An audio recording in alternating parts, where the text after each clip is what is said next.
May dalawang sevens yan. Ito yung unang seven. 7 I ams in the gospel. Alam niyo ba yung ibig sabihin ng I am when the Lord God, when Moses was asking the Lord, who do you say your name is? Tell them that I am. I am who I am. I am that I am. Nasaan nababasa yan? Sa Exodus 3:14.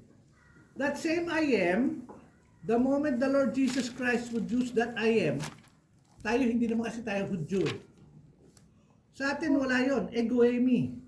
Pero so to the Jews, they understand that a person claiming I am is claiming to be God.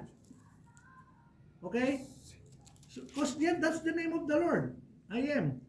That's equivalent to the name, the tetragrammaton name of God, which is Yahweh. So, ilan yung 7 I ams? Unang-una, sabi niya, He is the bread of life. Ayan, no? I am the bread of life. Jesus said to them, I am the bread of life. He who comes to me shall never hunger. He who believes in me shall never thirst. Tapos pagdating ng John chapter 8 verse 12, sabi niya, I am the light of the world. Then Jesus spoke to them again saying, I am the light of the world. He who follows me shall not walk in darkness, but have light of life. Tapos ano pang I am niya? I am the gate for the sheep. Then Jesus said to them, most assuredly I say to you, I am the door of the sheep. I am the good shepherd. John chapter 10, 11 and 14. I am the good shepherd. The good shepherd gives his life for the sheep. He was, what does he mean? He giving his life. He is willing to suffer and die for them. I am the resurrection and the life. Ito yung nag-uusap si Martha at ang Panginoong Jesus. Jesus said to her, I am the resurrection and the life. He who believes in me, though he may die, he shall live. Then, alam naman natin ito lahat, I am the way, the truth, and the life. Jesus said to him, I am the way, the truth, and the life. No one comes to the Father except through me. And then the last I am, hindi siya yung last I am in a sense na dyan lang yung, dahil kasi pagdating ng pag-arrest sa kanya, sa tatanong, parang hinahanap nila si Jesus. Ang sabi ng Panginoong Jesus doon sa mga aresto sa kanya, I am He. The moment He said that, lahat ng pa-aresto sa kanya nagtauban. They all fell down. They all stumbled. Kasi He was, that claim of I am is, sa atin, wala. Pero sa kanila, to a Jew, may meaning kagad yun. The moment He says, He is the I am. I am the true vine. I am the true vine and my Father is the vine dresser. So 7 I ams. So tonight, nagsimula na natin pag-aralan last week, yung I am the bread of life. Dadaanan natin itong lahat na to as we go through yung harmony ng gospel. Pero ngayon, nasa John chapter 6 tayo. So itong ating pag-aaralan. Ano pa yung isang I am?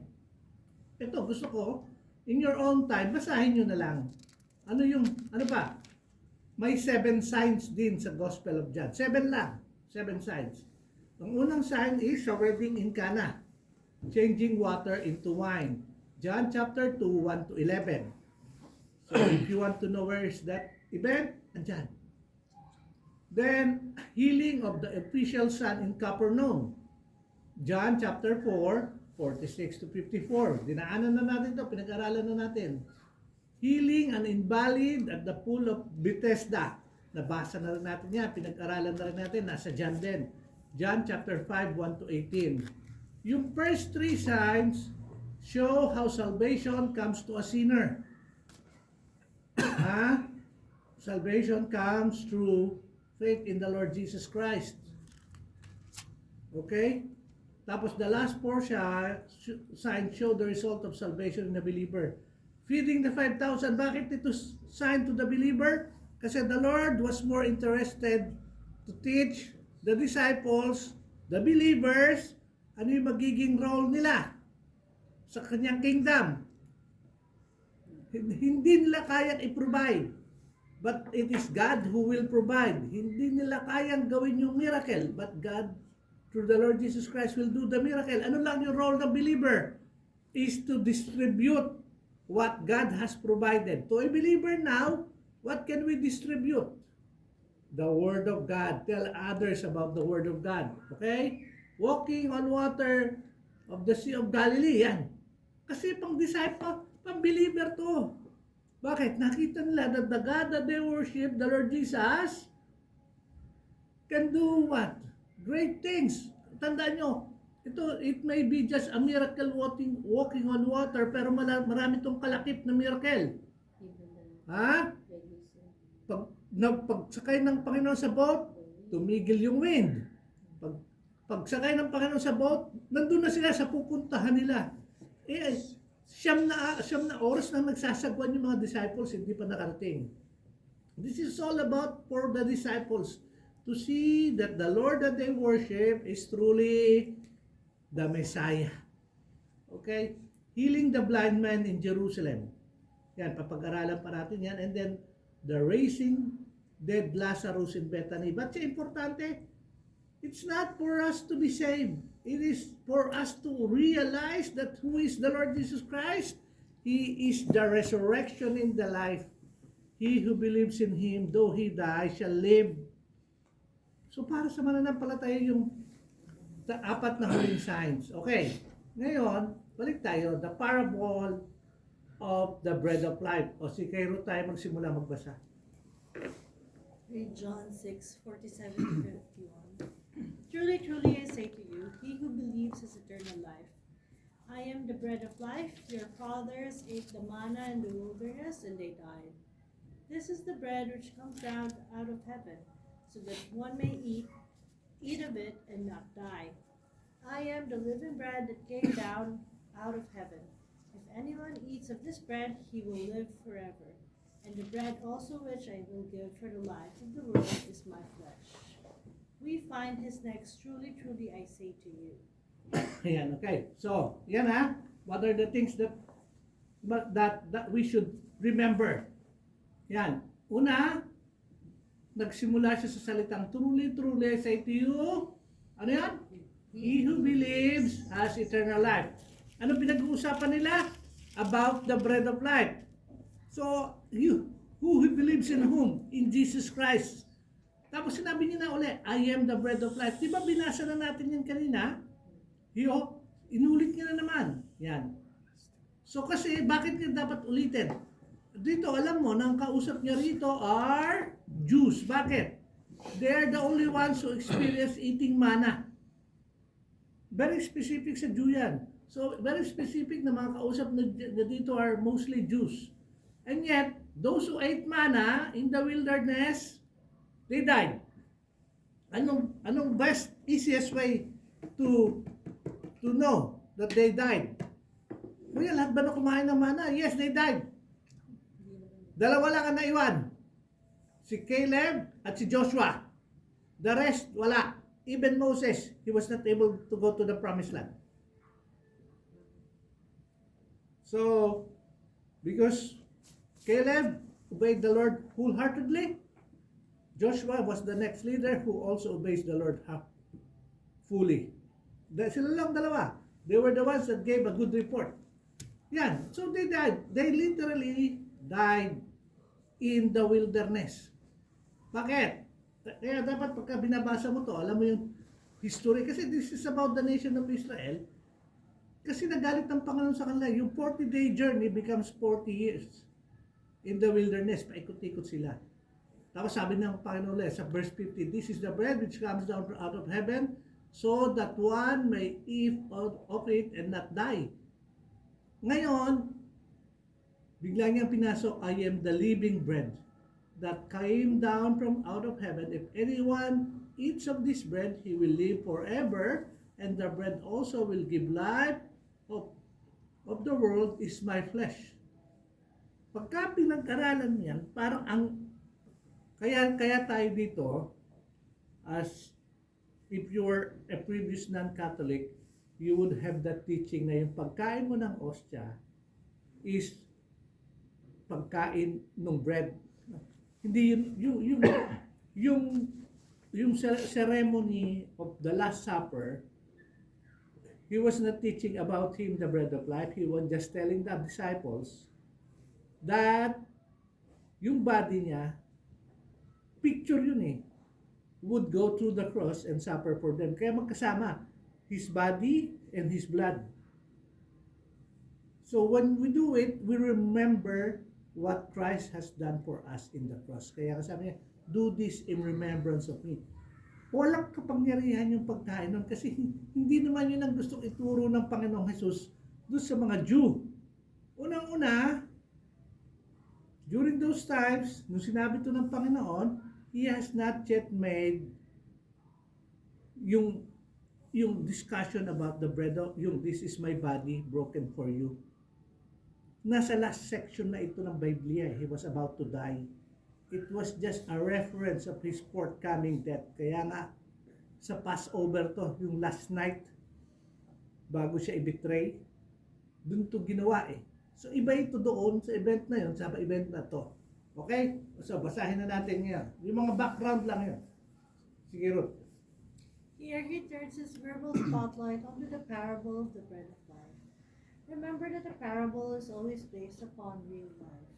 Parable is an analogy taken from everyday life and experience which teaches an ethical, moral, or spiritual truth.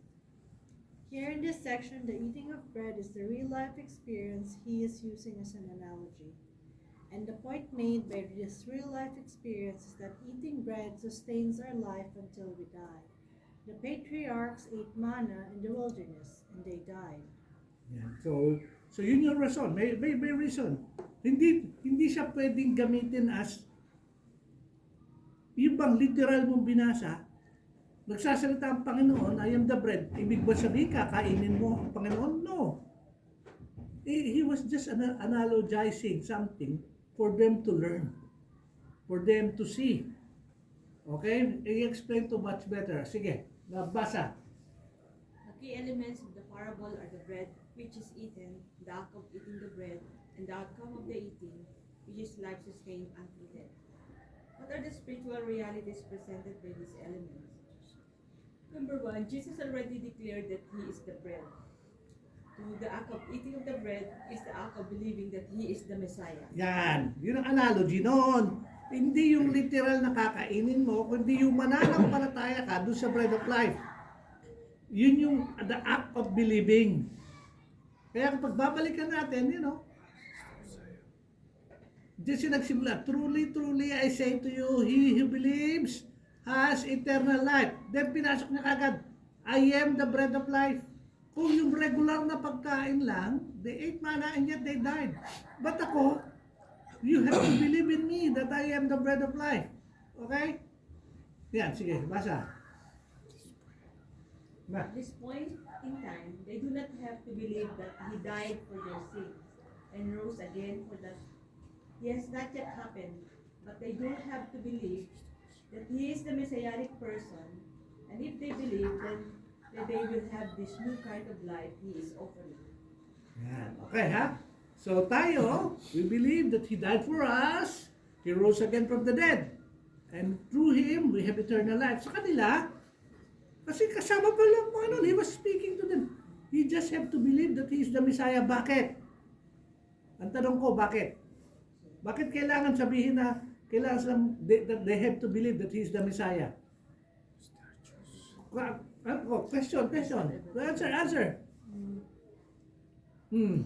Ano sagot nyo? Kasi pinag-aralan na natin to eh. Bakit kailangan silang manampalataya that He is the Messiah? That this bread of life is the Messiah. Bakit? Ano na ba yung events na pinagdaanan? Bibigay siya ng milagro. Oh, yan. So yan. May miracles, yeah? Kakain pa. Tandaan nyo. Kakain siya ng milagro. Kaya dapat ito, pagka pala may exam tayo, mabagsak to lahat eh. Ang unang-unang dapat maalala nyo is, these same people are what the Lord Jesus Christ was calling us, sheep without shepherds. Ano sila sumusunod? Anong gusto nila? Kumain lang. Now, Jesus was telling them, you are striving for the food that after you eat that, you die. But I am the bread of life. You believe in me. Bakit kailangan siya manampalataya that He is the Messiah? Kasi the leadership has rejected Him. The sheep without the shepherd are still the ones that question, is He the son of David? Is He the prophet? Is He the Messiah? He is simply telling them, believe in me so that you may have eternal life. Bakit? Babalikan na naman natin. Naalala mo, kung sabi ng Panginoon, sabi ng mga tao sa Panginoon, your brothers and your mother are here. Di ba? E nagtuturo siya, anong sabi niya doon sa mga believers? This is my brothers, Kung sino ang nakikinig. they that believe in me. So, ibig sabihin, ginanon niya kamay niya sa mga apostles niya, sa mga disciples niya, sila na yung nananampalataya. Kasi it's no longer about blood relation. Hindi na yung tatandaan nyo, yung mga Jew ang akala na dahil Israel sila yung maliligtas. Hindi. Kailangan mong manampalataya sa Messiah. Ngayon, yung bread of life discourse is the Lord simply telling them, I am the bread of life, I am the Messiah, do you believe in me? Because you're lost without the shepherd. I am, anong sabi? I am the shepherd and I am the door for the sheep. Yung dalawang I am na yun is patungkol sa mga taong nakikita mo ng Panginoon Jesus, yet ayaw mo pang manampalataya. Okay? Number 3. And the outcome of eating the bread of life is the one who eats will not die, but will live forever. He will have eternal life. Those who believe in Him will not die. And as we learn, when we get to John chapter 11, they will live even if they die. John 11:25. And Jesus said to her, I am the resurrection and the life. He who believes in me, though he may die, he shall live. So yun. Kita mo na? It's not yung the physical, the literal bread, but it's believing in the Lord Jesus Christ. Kaya nga analogy yan eh. Ano ba yung everyday life na ginagawa ng tao? Sa Pilipino, kanin. Sa Kiwi, bread. If they don't have bread, gutom. So, kung walang kanin, ang Asyano, nanghihina. Lalo yung mga Walang stress. di ba? Ina-analogize lang ng Panginoon, ako yung bread of life. Dapat, sa akin kayo manampalataya. By believing in me, you will have eternal life. Oh, the spiritual truth taught by this parable is that those who believe in Him have eternal life and live forever. Okay? Yung bang eternal life that sa pagbibilib sa Panginoon, is it may precondition? Wala.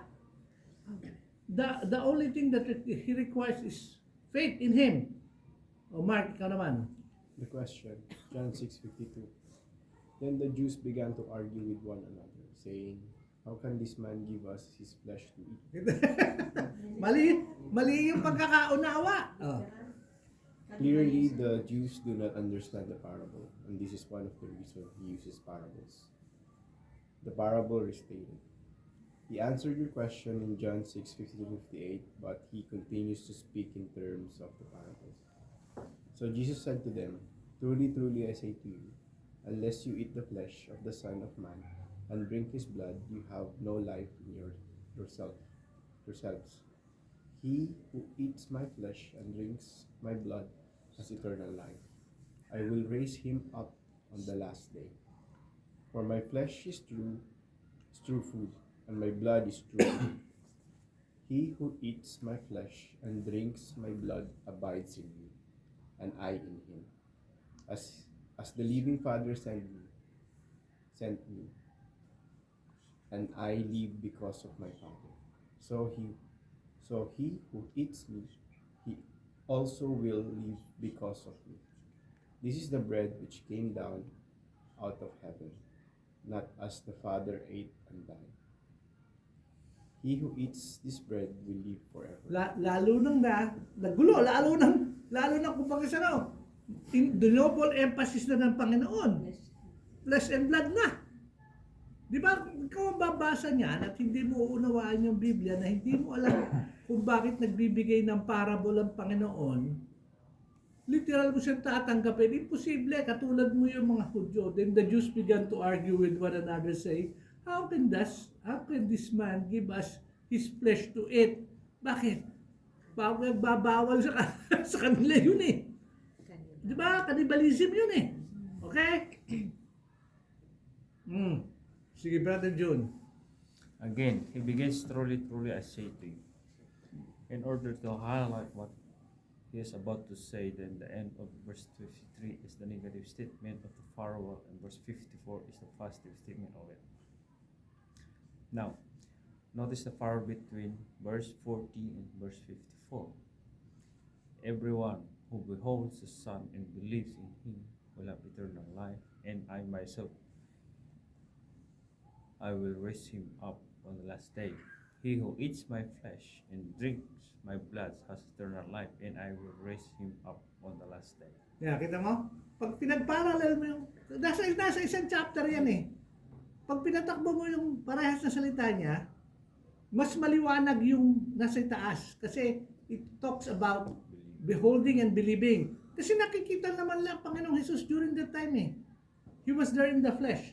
Pero yung sumunod niya, dahil parable na yung tinuturo niya, medyo mahirap yung unawain pagka hindi diretso. Yung sa 40, diretsong pagkakasabi. Everyone who beholds the Son and believes in Him will have eternal life. And what will He do? And I myself will raise Him up on the last day. Sa parable ang gamit niya, he who eats of my flesh and drinks my blood has eternal life. And then parehas ang gagawin, di ba? Parehas din ang result. Eternal life, and that Lord will raise them up on the last day. Sige, basa bro. These two verses says the same thing. Everyone who does giving think will have eternal life, and Jesus will resurrect on the last day. In verse 40, it is those who behold the Son and believe who will have eternal life. Verse 54, it is those who eat His flesh and drink His blood who have eternal life. So, this is the element of the parable in its meaning. Eating His flesh and drinking His blood is the element of the analogy taken from everyday life. And the spiritual reality, it means to believe in Jesus as the Messiah who was promised. When he says that those who eat His flesh and drink His blood have eternal life, he is saying that those who believe in Him will have eternal life. Yun ang gusto niya. Kaya dapat, kasi pag hindi mo binasa yung 40, ang sagot mo nga is ganito. Then, the Jews began to argue with one another saying, how can this man give us his flesh to eat? Kasi anong nasa isip nila? The literal meaning. But the Lord already has given them yung reality. Kaya nga siya parable eh. Barbang hindi niya diretsong sinasabi, but He is simply explaining na parehas lang naman ang ibig ko sabihin. It's all about believing in me. Pero kung dahil parable siya, ano ba yung purpose ng parable? Sabi sa Isaiah, they will have eyes but cannot see. They will have ears but they will not hear. Yung mga taong nire-reject ang Messiah, that's what will happen to them. Okay. Oh, si Lani. Elements of the parable. In John chapter 6, 55 to 56. For my flesh is true food, and my blood is true drink. He who eats my flesh and drinks my blood abides in me, and I in him. He points out three elements of the parable. 1. His flesh, he says, represents true food. 2. His blood represents true drink. 3. And the act of eating his flesh and drinking his blood represents abiding in him. In verse 57, he further explains that the life we receive in believing in him and abiding in him comes from him. He uses his relationship with the Father as an illustration of our relationship with him.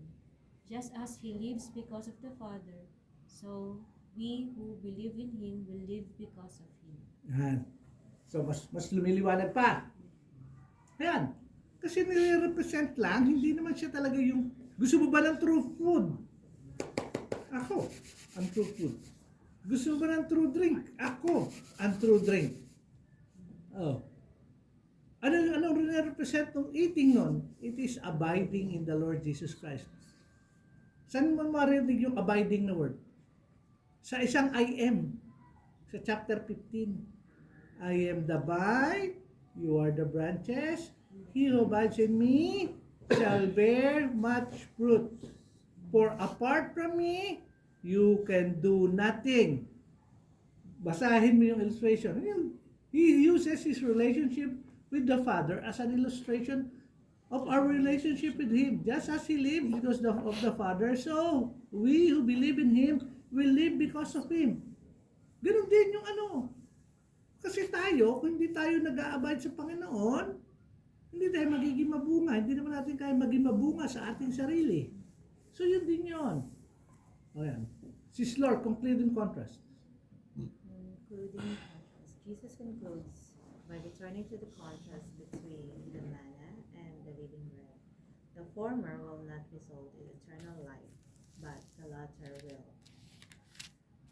Response of his disciples. Then John records the response of his disciples. Read John 6, verse 59 to 60.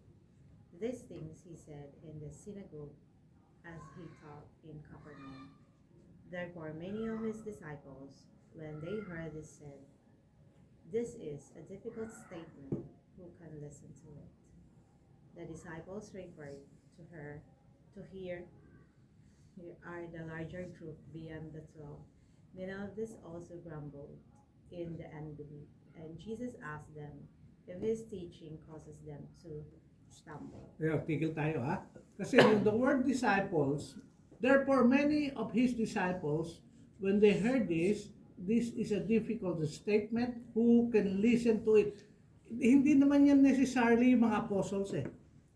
Yung mga disciples na to are the ones who have been following the Lord.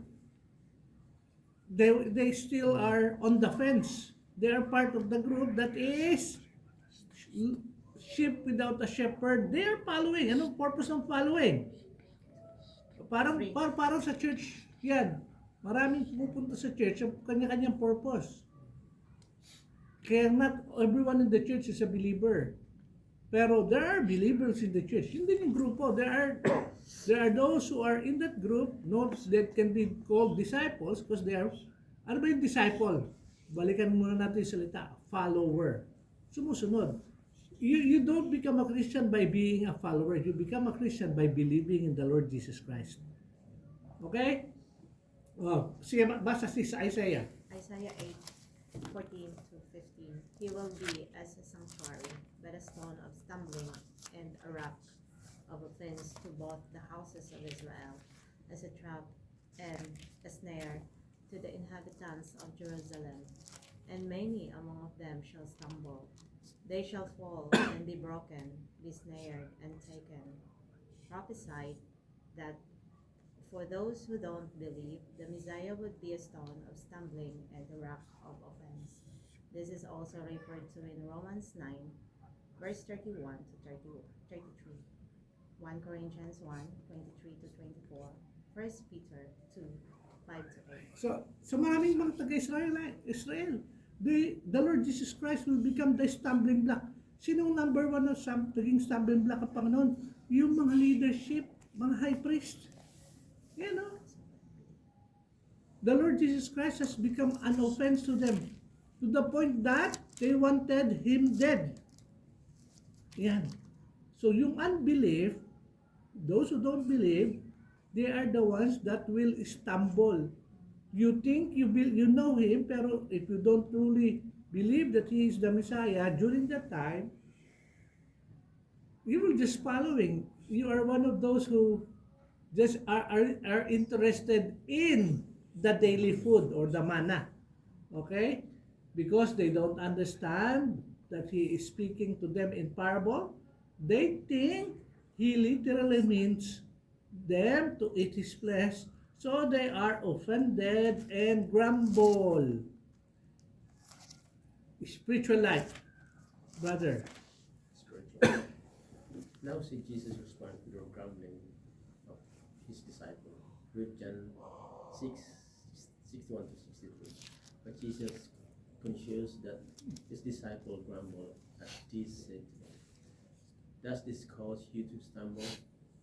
What Then if you see the Son of Man ascending to where he was before, it is the Spirit who gives life. The flesh profits nothing. The words that I have spoken to you are spirit and are life. Aware of their grumbling, he asked them, "If this cause you to stumble, what will you make of it? If you see me returning to heaven where I came from." In other words, if they only understand his words literally, how will they accomplish the eating of his flesh when it is removed from them as he ascend into heaven? Yan. Matindi ang tanong na yan. Kasi, kung just literal of eating his flesh, tayong sa panahon na to, wala tayong kaligtasan. But we know that the Lord Jesus Christ has ascended into heaven. Kung meron tayong same mindset, ang tanong natin, hindi na tayo makakakain. Kaya nga yung iba, ang gagawin nila, transubstantiation na tawag. Ito na itong ostya na to. Ito na yung, hindi po. Kasi ang kailangan mo, the moment He ascended into heaven, you have to believe Him that He died for your sin. Faith pa rin, it has not changed. Faith in the Lord Jesus Christ, the resurrected one, who has suffered and died and paid the penalty for our sins. Yun ang dapat natin panampalatayan na ngayon. So, basa bro. So he argues that purely literal interpretation of his statement does not make sense. Then in verse 63a, he points out that the life he is talking about comes from the Spirit and not from the flesh.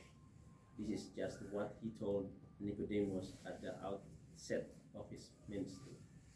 That which is born of the flesh is flesh, and that which is born of the Spirit is spirit. Although John 3:6, although the statement is generalized, the flesh profits nothing. Surely he making a particular application to his own flesh, which is by now is uppermost in their minds. Ayan. Okay? So, talagang this is yung about his flesh talks more about spiritual reality rather than the physical literal eating of the bread. So again, he argues the literal interpretation of his statement is not intended. And in chapter 663b, he says that life comes from the words that he has spoken to them. His words are the way in which the Spirit can and will convey to them eternal life. He is speaking about, in the parables of the kingdom, we learn that the word of God is sown like a seed into the hearts of men, and it has life of its own. And in the heart of a believer, it will germinate and grow of its own accord.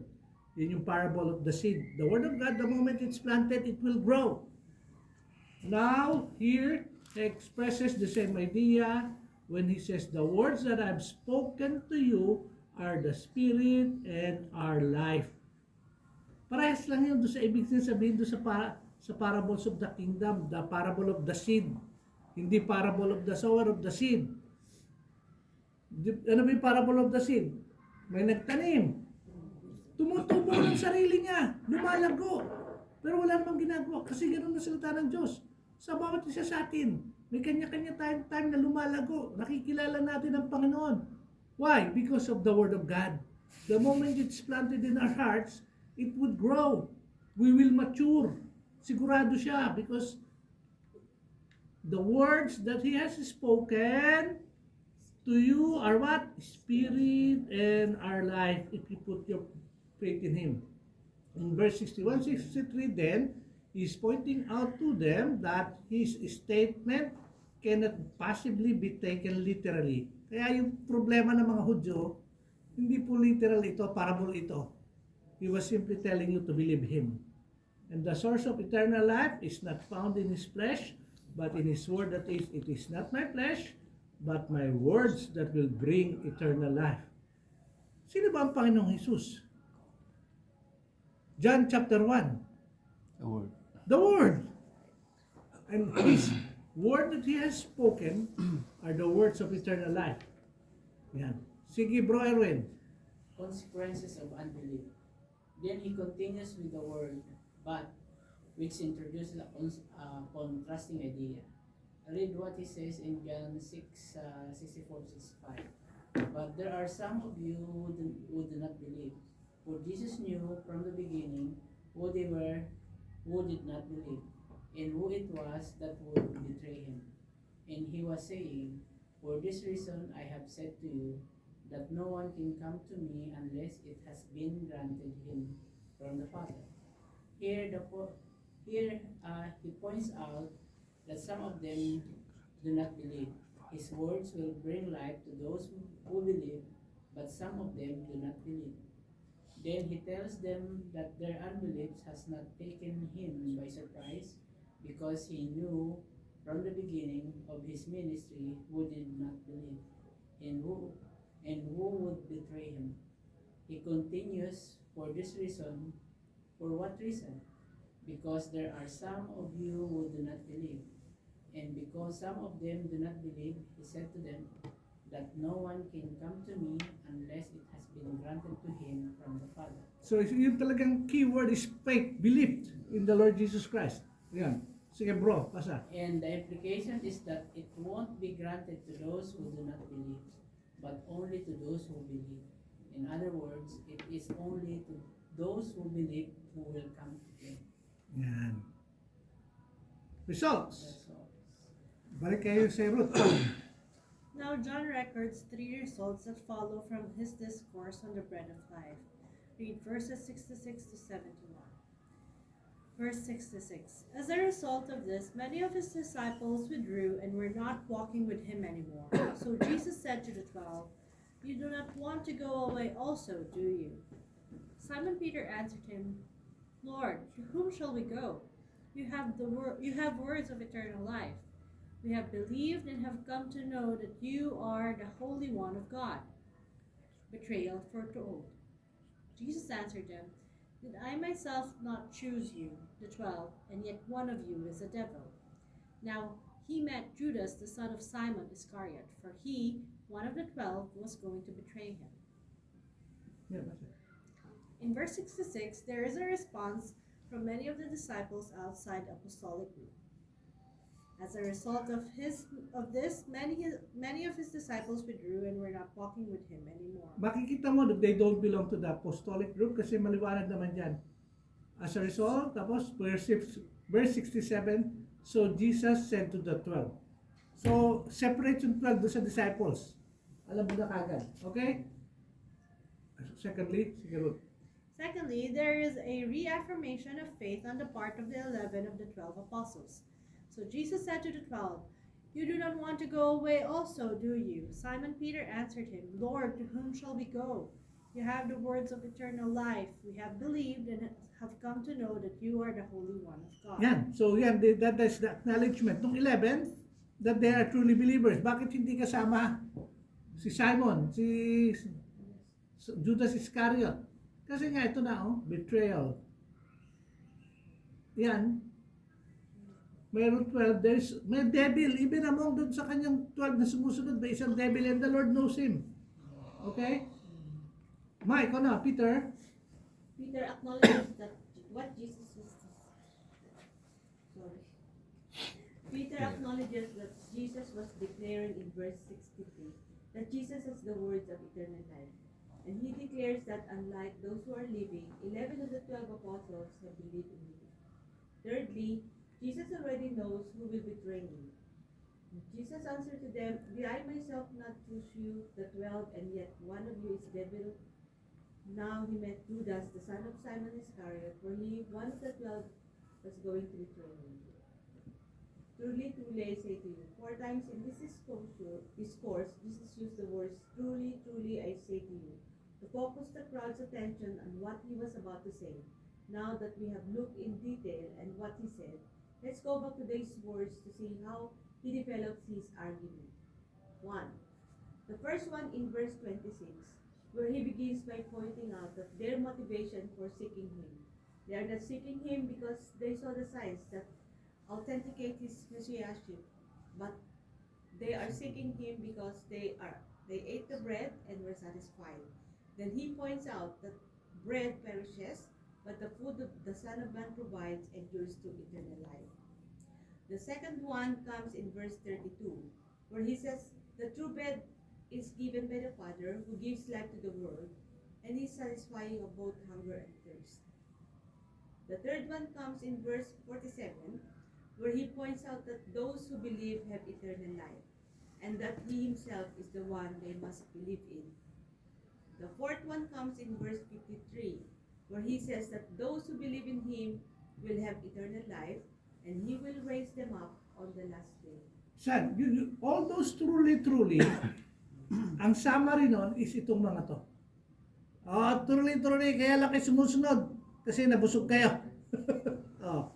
Truly, the God has given you the true bread of life, and I am the true bread of life. Truly, I say to you, he who believes in me has eternal life.